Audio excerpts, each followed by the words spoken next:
Overview, and in today's video, I'm going to be talking about the 10 best roller coasters opening this year, in my opinion. I'm going to be starting off with some honorable mentions. Twin Mill Racers at Medell Adventure Park.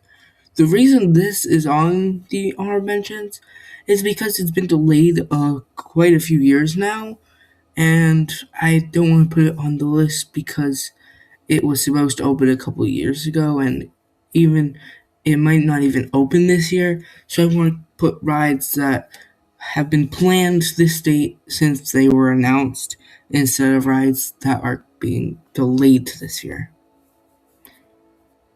The second honorable mention coaster is Mindbender's replacement at Galaxyland in Canada.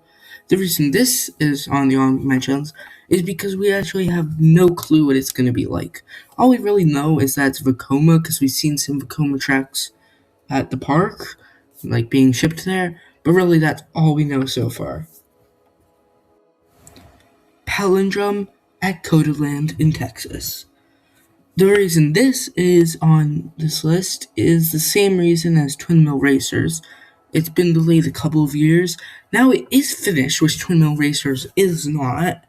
So it's more likely it will be opening this year, especially since the tilt coaster there, Circuit Breaker, I believe, did open last year for a short period of time, meaning that it was ready to open. But the park doesn't seem to be completely done, like the surrounding areas. The coaster looks like it's completed, but we have no clue if it's actually going to open this year. It's most likely will, but same reason as Twin Mill Racers, it's not on this list. Mad Racers at Fantasy Valley. This wooden coaster has been completed, I believe, but we really don't have any real photos of its layout or POVs or anything, so we don't know what it's gonna be like. So that's the reason I didn't actually put it on the list, and that's why it's in the honorable mentions, which is the same for the next two, the RMC Raptor going to Family Kingdom. We actually have no clue what it's going to be like. All we know is it is going to be a custom. Not sure how much different it's going to be from one of the others. Glad to see it's a custom, though, and I'm glad to see that a small park is getting one. And Galacticoaster at Legoland, Florida, and Legoland, California. This launch coaster, I believe, looks like it's going to be a really good ride, especially since you can customize your trains, which I think is really smart for them to be doing. But other than that, we have no clue what it's actually going to be like, how fast, how tall, how intense. All we know is it's a family coaster, and that it seems like it's going to be pretty good. Now that we're done with the honorable mentions, let's get on to the actual list. Number 10. Dracon at Polton's Park. I remember when they were still building this. They built it so quickly. It was surprising. Since I do watch some UK YouTubers, they were like saying what was going on with it. And wow, it went up very fast, which really shocked me. For a coaster not too small, it's a pretty decent size. A pretty nice sized roller coaster. I'm very happy to see that Polton's Park is getting another coaster, even though I won't be able to go to it. But still, I'm very happy to see that they're getting another coaster, and I'm excited for when it opens. Number 9, Flying Fox at Kentucky Kingdom. This is a really nice addition to the park, especially that now they no longer have their terrible T-free. This is a very good new suspended coaster for them to be getting. I'm very excited to see how it is and how much better it is than T-free. But other than that, I have been close to the park once because I went to Kentucky to do something else, but at the time, sadly, I was not an enthusiast yet, and I didn't realize that park existed at the time. At the time, I had only been to one park, being Canada's Wonderland, and sadly, I was unable to go to Kentucky Kingdom. Number 8, Quantum Accelerator at Six Flags New England. This launch coaster looks like it's gonna be pretty good. It has a decent size. It's nice that they're finally adding something to the Goliath plot because that looked very bare.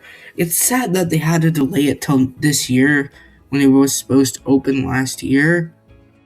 But hopefully they are able to open it this year, and hopefully it is a very good ride for families and maybe not too bad for older people. And I hope I get to go on it later this year because I have been in the last 2 or 3 years to that park. I've been going, and sadly, when I went this year, it was after they already announced it was gonna be not opening this year. So sadly, I was unable to go on it or even just watch it test. But hopefully, they are able to open it next year, and hopefully, it is a really good ride. Number 7, 100% Wolf at Holiday Park in Germany.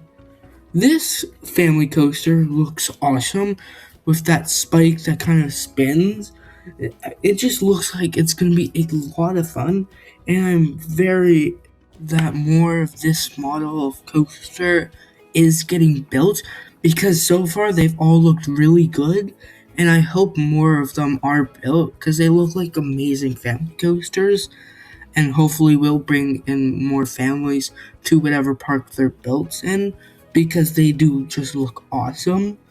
And I really hope that this is a good addition to Holiday Park. Yeah. Number 6, the vertical launch coaster opening in Dream Worlds, Russia. This will be the very second Intamin vertical launch coaster, with the first one opening in that one mall. But this will be a part of a big expansion of Dream World, where they're adding 4 new coasters and doing a big expansion outside.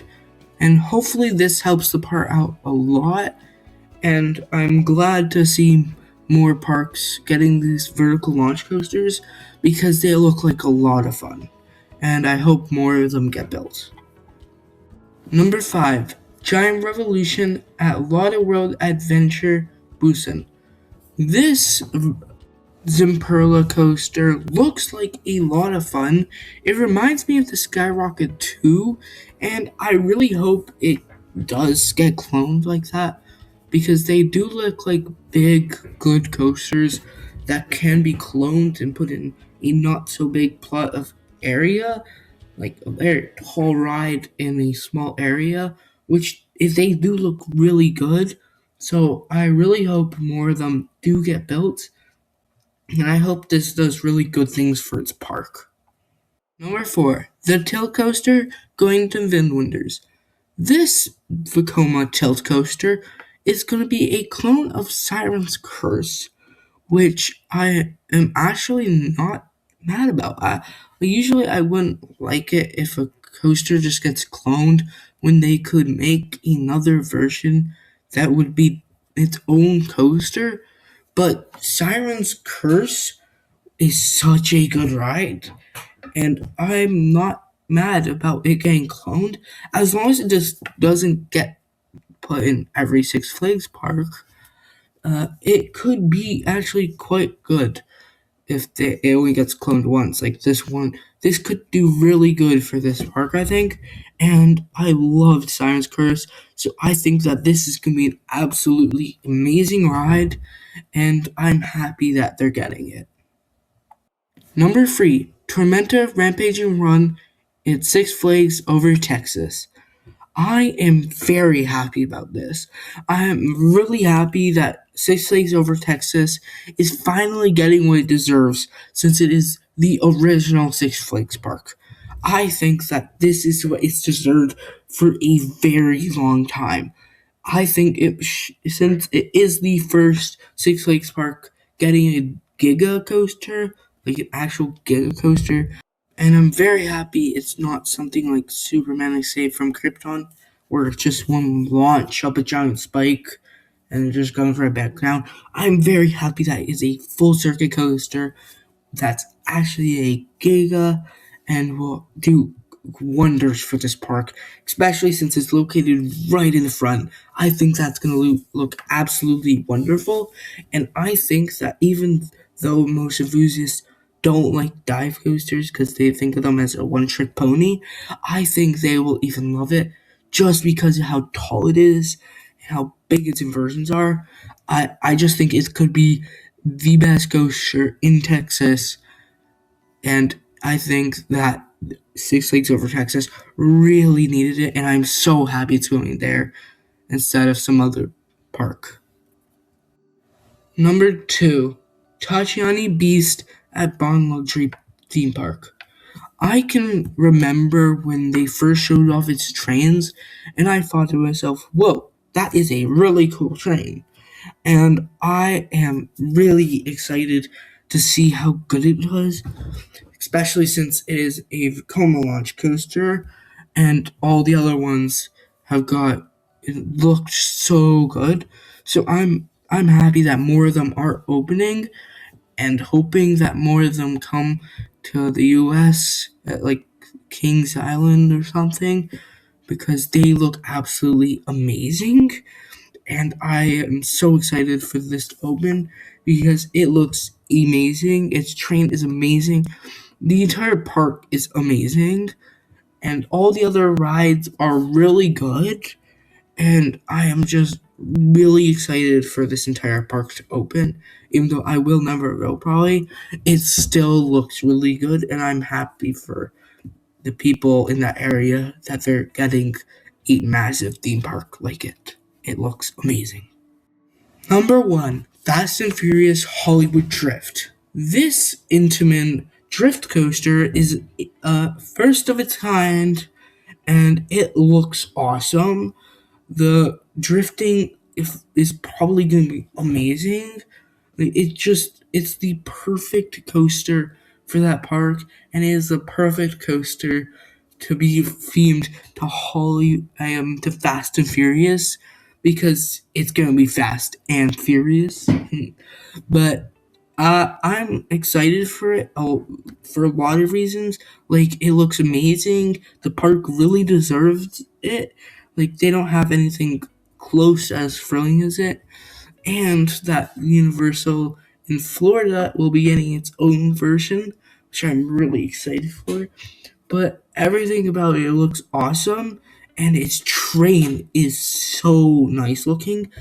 Like, it looks so much like an actual car, and it is the perfect front car, I believe. Yeah, I can not wait for it to open. It looks awesome.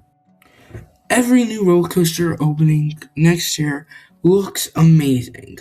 This is just my top 10 in my opinion. There's probably other people who think other coasters are going to be better than what I think. If you think any of the coasters in this should have been changed, or any other coasters should have been on the list that were not, please comment it, and I'd like to hear your opinions. Please like and subscribe, it'll make me happy, and goodbye. See you next time.